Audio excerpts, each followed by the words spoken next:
on your paper, I want you to write your name at the bottom. Right here. You're going to write your name in 6 harder at the bottom of your paper. Now, these papers I want you to bring with you every single day to class. It's going to be a review.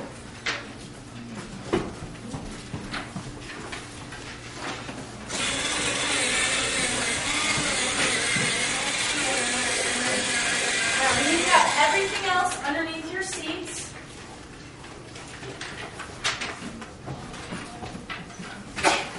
And you're going to need to use a highlighter for this. Now, if you are continually putting the cap on and off, I will take it away from you. Just keep the cap off and use the highlighters.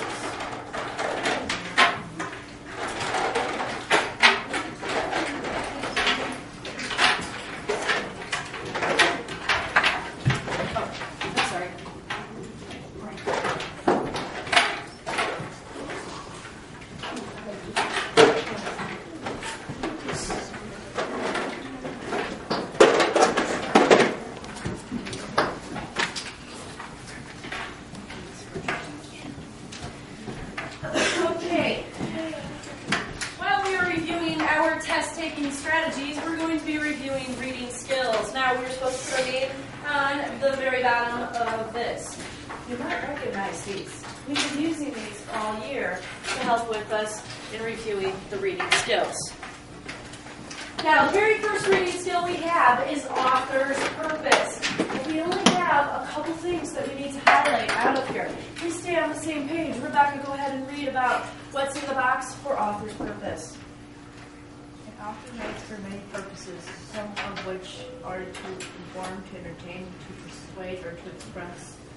An author may have more than one purpose for writing. Well, we only have 3 things that we need to highlight. What 3 things do you think are the most important things that we need to remember about author's purpose and what this reading skill means to us? What 3 things do you think are important for us to remember? Jennifer? Entertain, persuade, inform. No. We already know that. Those are the 3 reasons. But what 3 things in what Rebecca just read do you think will help us to always remember the point of author's purpose? What 3 things? 3 words. Jason. Rights. Rights. Purposes. Rights and purposes. But we need one more word. One more word. Rights and purposes, but one more word. What other word do we need? Joseph, what other word? Wait, writing?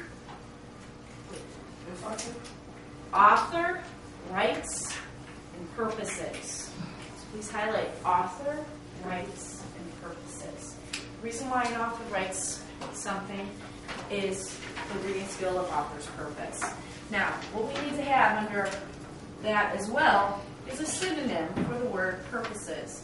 What synonym did we talk about this when we were learning about it at the beginning of the school year? What is purpose? What's a synonym for that, Joanna? Reason. Please write down reason directly above purposes.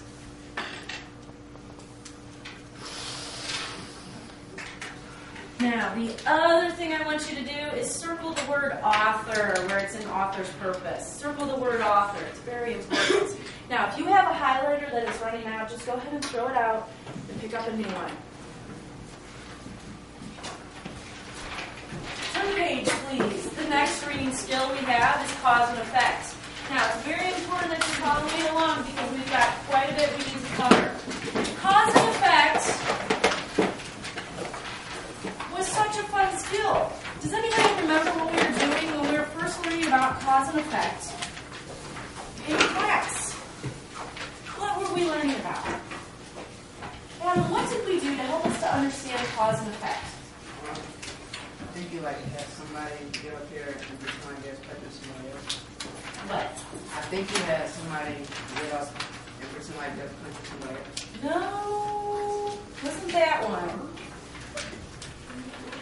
Joseph? Yes? Okay, come on up. You don't have to bring anything with you.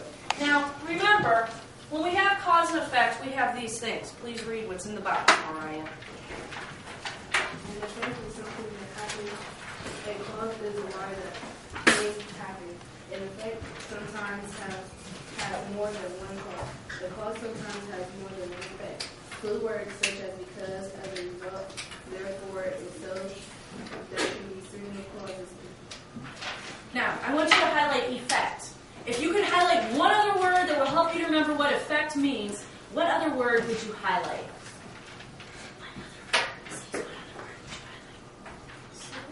No, result.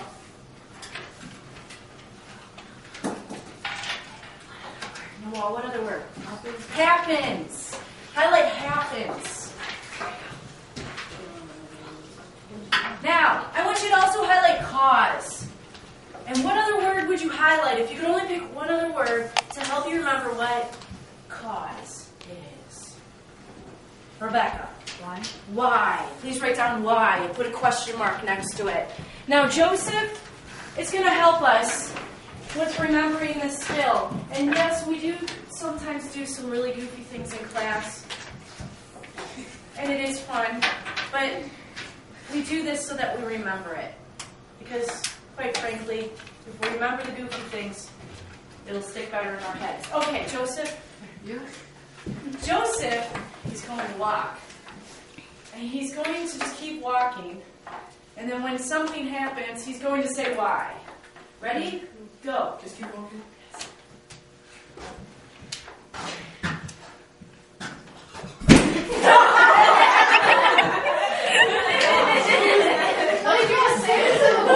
Okay. Can you please do this one more time? Everybody, as much as let's all just hold our giggles. Hold your giggles, and I'll let you get it out in just a second. Okay. We need to make sure we can hear him say why. Hold your giggles. Just hold it. Hold it. You can do it. You're doing good. Go.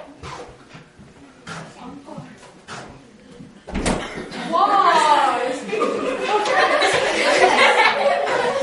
Thank you, Joseph. Okay, now, what's the cause and effect? What was the cause and what was the effect? Look at what you just highlighted and tell me what was the cause, what was the effect. Sienna. The cause was he was walking and wasn't paying attention. In effect, he got hit by a door. Very good. Remember how he said why. I want you to remember him saying why when you are thinking about a cause and effect question. When you think about Joseph going, why? That was the effect. He's upset about that effect. And when you're trying to find the cause, just keep asking, why? The big question word that I want you to remember from cause and effect is what? Why. Very good. Thank you, Joseph. Next one, compare and contrast. Oh, I need you to write something down next to compare and contrast with your highlighter. Now, if you have a yellow highlighter, just trace over it so it'll stand out as soon as you see it. But first off, let's read compare and contrast. Go ahead, Kozar. To compare and contrast is to look for similarities and differences in things. Clue words such as like or as show some similarities. Clue words such as but or unlike show differences. Two words that you would highlight before we even write that stuff down. Two words, if you're remembering anything about compare and contrast, what two words do you think are the most important to help you with this reading skill? Najma.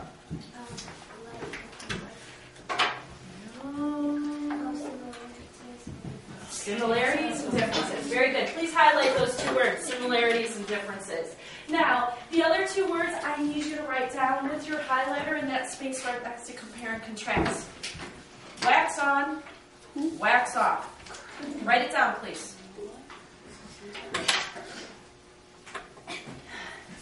Arnita, you live up here.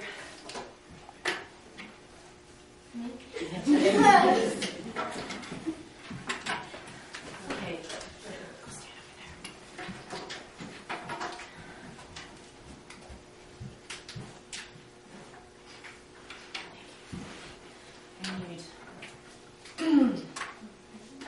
I'm Mr. Miyagi. I'm Mr. Pitties. Okay. Now, we're going to go over a trick on how to remember, compare, and contrast. through Mr. Miyagi and young Daniel-san. Now, young Daniel-san had a goal, but when he was trying to achieve this goal, he had to do some chores. And this first chore that he had to do so much of for about 18 different cars was waxing on and waxing off. So, everybody, wax on, wax off. Oh, I'm sorry. Wax on, wax off. Okay? Now, can you please tell him, young Daniel-san, wax on, wax off. Ready? Go. Young Daniel-san. Wax on, wax off. Daniel-san, do it. Very good. Now, poor Daniel-san was doing this all day, waxing about 18 different cars, and Daniel-san was sick of it, weren't you? Okay. And he finally just said, I've had enough. And he goes up to Mr. Miyagi, and he's like, I've had enough. And Mr. Miyagi says, no, but you don't understand. There's a reason. What was he really trying to teach him when he was having him wax on and wax off and wax all those cars? What was he having him do in the end? He was really teaching him something, and he wanted him to remember it. Patience? Patience, yes, but there was something else he wanted him to learn. What was he trying to learn? Like when somebody punches you, block it. He was learning karate. He was learning how to block it. But this is a karate class. So we must turn it into Miss Clark's class. Ready? This is what we are learning. Ready? Can you just do exactly what I'm doing? And you might figure it out. If you figure it out, raise your hand. Wax on. Oh, wax on. Oh, Wax on. Wax on. Oh, Turn to your neighbor and show them. Wax on.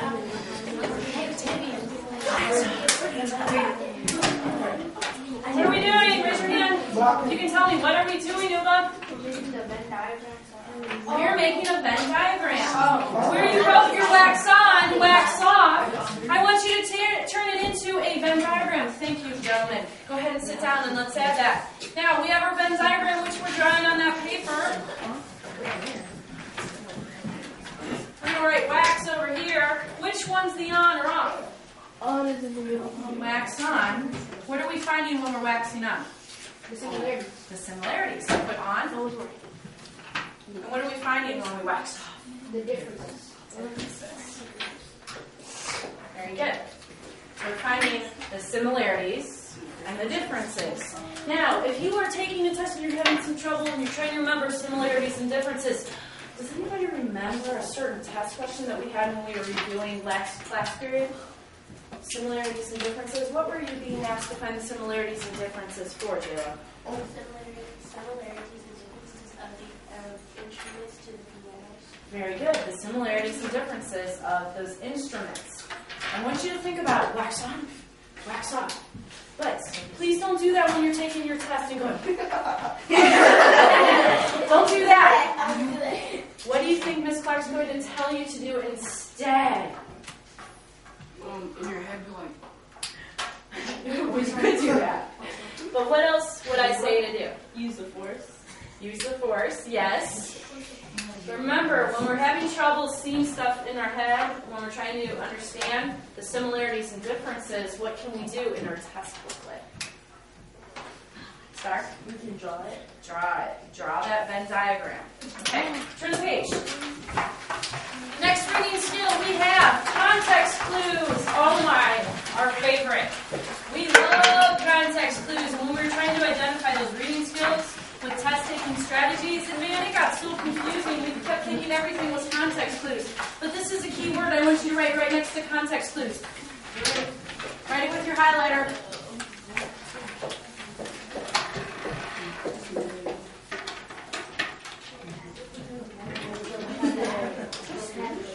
It is Spanish. But think about it. Think about why Miss Clark would want you to write vocabulario next to context clues. Let's think about what we've been doing in class. Raise your hand if you think you might remember why we were writing that to help us remember this. What do you think, Ayub? It does mean vocabulary. What else, Nashma?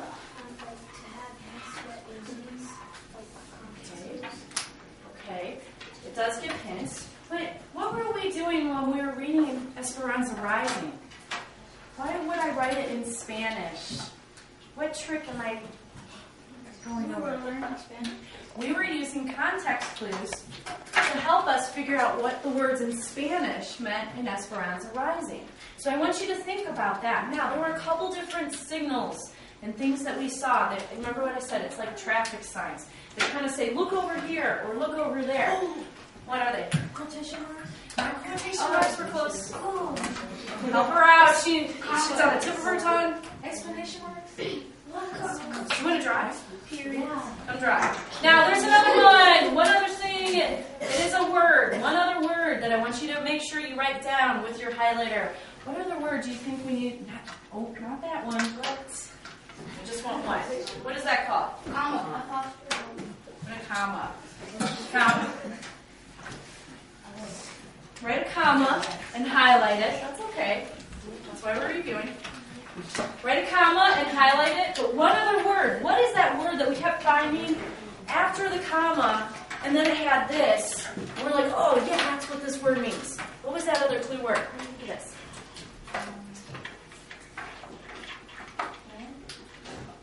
And. Sometimes it had and, but the most common one that we kept running into. Start. What? Whoa. Jeremy? What? Or. Please write down or. Or. Whenever you see a comma and then you see or, it usually gives the definition right after, and that's what we kept finding. But that's how we figured out what the words in Spanish meant. When we looked right after, it gave the definition. Okay, it says you can use context clues, the words and phrases around an unfamiliar word to determine the meaning of an unfamiliar word. If you were going to highlight 4 words in that box, what 4 words would help you remember what context clue skill is? Salma. Words. What 4 words? No. 4 clue words in that box that would help you to remember what this reading skill is. I'll give you a hint. Instead of just words, we can highlight word, the very last word in that box. Go ahead and highlight word. But now we need 3 more words. 3 more words. Something about a word. But what other 3 words will help us to remember what that skill is? Jennifer? Unfamiliar. Unfamiliar. And 2 more now. Highlight the unfamiliar right before the word word at the end. Meaning. Meaning.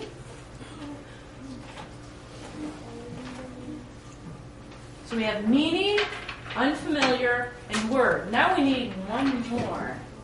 Isaiah? Whoa. But what is the action word that we need? We need an action word in here. Because when we're using these reading skills, we have to do some sort of action. Mustafa? Determined. Determined. Meaning, unfamiliar word. Determined, meaning, unfamiliar word. That's what we're doing, finding the meaning of an unfamiliar word. Next reading skill, Tavion, drawing conclusions. Go ahead and read it. Drawing conclusions. When we draw conclusions, we make sensible decisions or form reasonable opinions after thinking about the facts and details of what we are reading. Okay, just look at where it says draw conclusions in very large bold print directly above what Tavion read. What clue can we highlight in that term? What clue can we highlight?